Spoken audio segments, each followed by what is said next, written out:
Hi foodies and welcome to my channel. Today's recipe is chicken tikka masala. This was a request from one of my nieces, Kaitlyn in Boston. This is her favorite dish to eat. So let's get cracking. What I've got here is 700 grams of boneless chicken thighs. And to that, we're gonna marinate this so that it gets grilled. That's the key to making a good chicken tikka masala. You must grill your chicken before you add it to the tikka masala sauce. I've seen many recipes where they just marinate the chicken and throw it into the sauce. You're really not going to get that lovely flavor of the charred chicken in your tikka masala. So let's marinate this first. What I've got here is 2 tablespoons of deggi mirch. If you don't have deggi mirch, you can use red chili powder. And I also got 1 teaspoon of garam masala in. That goes in. Just a few squirts of lemon juice. That's enough. I tend to use a little bit of smoked paprika in this one. Now this is a tried and tested recipe. 1 teaspoon of salt. And I'm going to add 1 tablespoon of ginger garlic paste.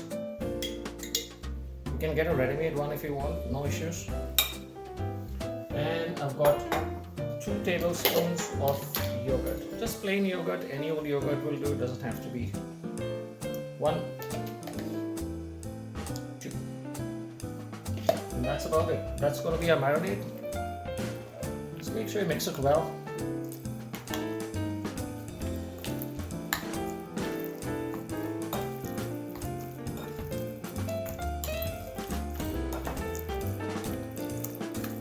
And you should leave it for at least an hour. If you can leave it overnight, that's great, but at least for an hour, you must let it marinate. There you have it, we marinated our chicken, and now I'll show you the next phase of this recipe. Right, so for the tikka masala sauce or gravy or curry, whatever you want to call it, these are the spices you're going to use. You've got a teaspoon of cloves, 1 teaspoon of red chili powder, half a teaspoon of coriander powder, half a teaspoon of pepper. I've got a whole teaspoon of cumin which I will grind, about 2 inches of cinnamon stick, 1 black cardamom, 7 green cardamoms, 1 star anise, and this is javitri, or it's also called mace. Those are going to be your spices that we will grind into a powder. What you will also need is 2 tomatoes, which I have pureed here. Just put them in your blitzer and let them go. Nothing to it. 1 big onion sliced. I've got ginger and garlic, which I have kind of cut rough chop. So there's about 2 inches of ginger here and 8 large cloves of garlic. And some of the ginger I've kind of sliced it lengthwise, very thin. That's something we use at the end for garnish. And lastly, 1 green bell pepper, or it's also called capsicum back home in India. Just cut like this into 1-inch bite-sized pieces, right? So we're going to throw all this into a pan and I'll show you how it's done. So welcome back foodies. As you can see, I've skewered the chicken onto my skewers. Put a bit of quartered onions in here. I love the flavor of charred onions in the tikka masala. Now I've got 2 pro tips for you here. Of course, it's always by default you've got to line your tray with aluminium foil. But what I've done is I've poured 1 cup of water in here so that as the chicken cooks, it stays nice and moist. Second pro tip: since we're going to be broiling this with high heat to char the top after the 20 minutes, it's best to use flat skewers like this because once one side has broiled, really easy, switch it over and you'll broil the other side, so there's no problem of it rolling all around and the chicken going crazy on this one. So I'm going to stick this into an oven at 350 degrees Fahrenheit for 20 minutes, and once that's in the oven, we'll start creating our sauce. Right, so as you can see, we've been frying it for about 3 to 4 minutes. All I want you to do is just let it wilt a bit. You're not going to try and get any color on this. And now it's time for the green capsicums. So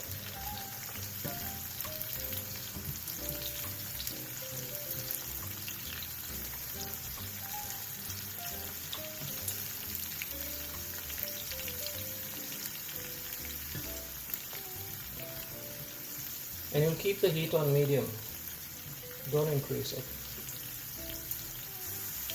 Right, it's been about 3 to 4 minutes. The capsicums have been frying. I'm now going to tip in the powdered spice mix and the minced ginger and garlic.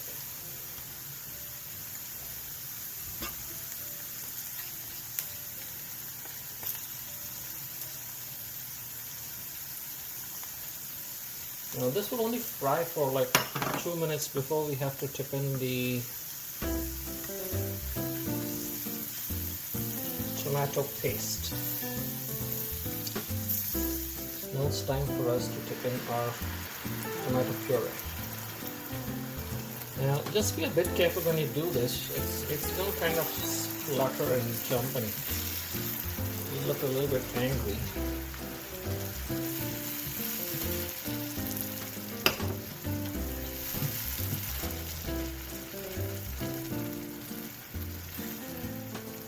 Now this has to be mixed really well and fried for at least 8 minutes.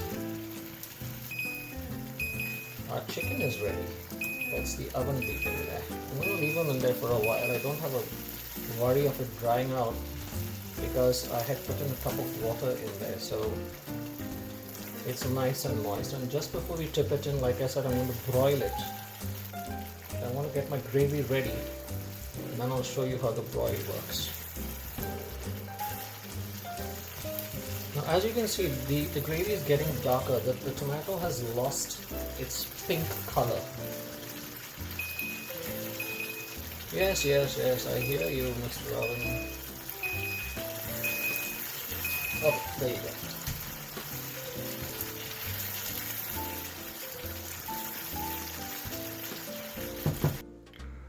Right, so just open the oven and that's what your chicken should look like. As you can see, it's almost cooked through but not completely. And what we're going to do is we're going to broil it so that it gets charred on both sides. So I'm going to stick it back in, switch the oven to broil on high. Keep an eye on it because it might burn quite quickly and it's got spices on it, so do keep an eye on it. The moment you see the edges browning or going black, flip it and I'll show you how that's done. Right foodies, welcome back. So we're in the final stage. Our sauce is ready, chicken is grilled. I'm just going to temper this with 1 teaspoon of salt, about 1.5 teaspoon of salt because we hadn't put any salt in here. After the salt, I'm going to put in the cream, the whole tin of cream.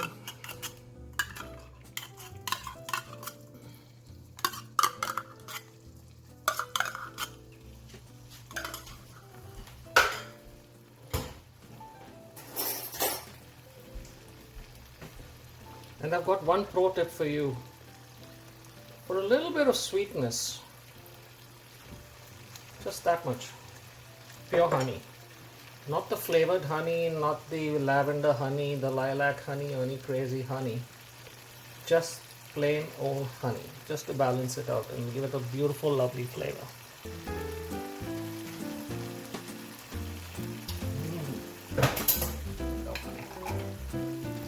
Alright, swish this around, let the cream get incorporated.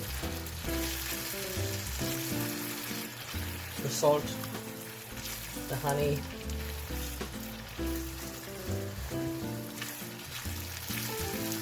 and I know it's not on most recipes, but just at the very end I like to throw in something called kasuri methi. What does kasuri methi look like? It's kind of a dried herb that you will get at any Indian grocery. Every Indian grocery has it. That's lovely. Boiling over there. And this is what kasuri methi looks like. That's what it looks like. Comes in a packet like this. I'd like to throw in at least, I'd say, a tablespoon. That's there. In it goes. Now at this point in time, you can put off the heat. Oh gosh, does anything look any more beautiful than that?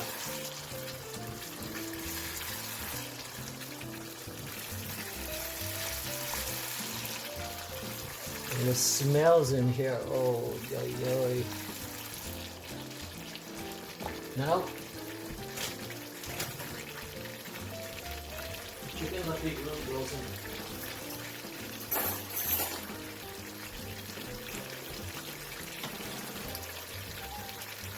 As you can see that? That's the charring I wanted. In it goes.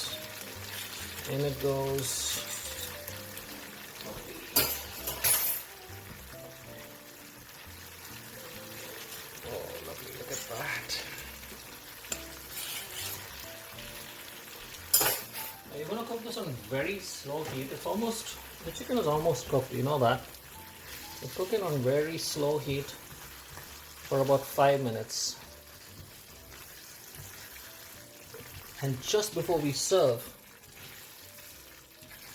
I'm going to serve it with some butter on top. Melted butter.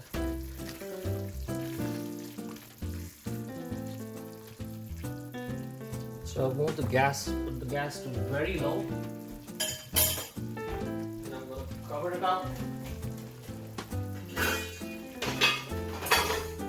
So the gas is on very low right now. Just cover it up. Let it cook for 5 minutes. Welcome back, plating up. 2 ways I like to serve this. The first is the classic way on a buttered naan. Oh, look at that. Had to do that, Sam. A little bit of chaat masala on here. A little bit of kasuri methi. And a few of those slits of ginger that I've cut and kept. And there you have it. That's the first way. And of course the second way, and the one I really prefer, is to have it with a jeera rice that have got some peas in it. I tell you, this combination is just amazing. You must try it. And I'll go some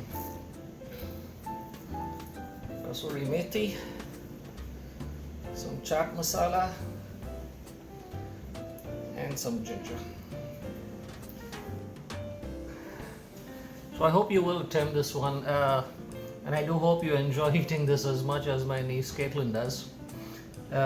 If you like the video, do like and subscribe. God bless. Thank you.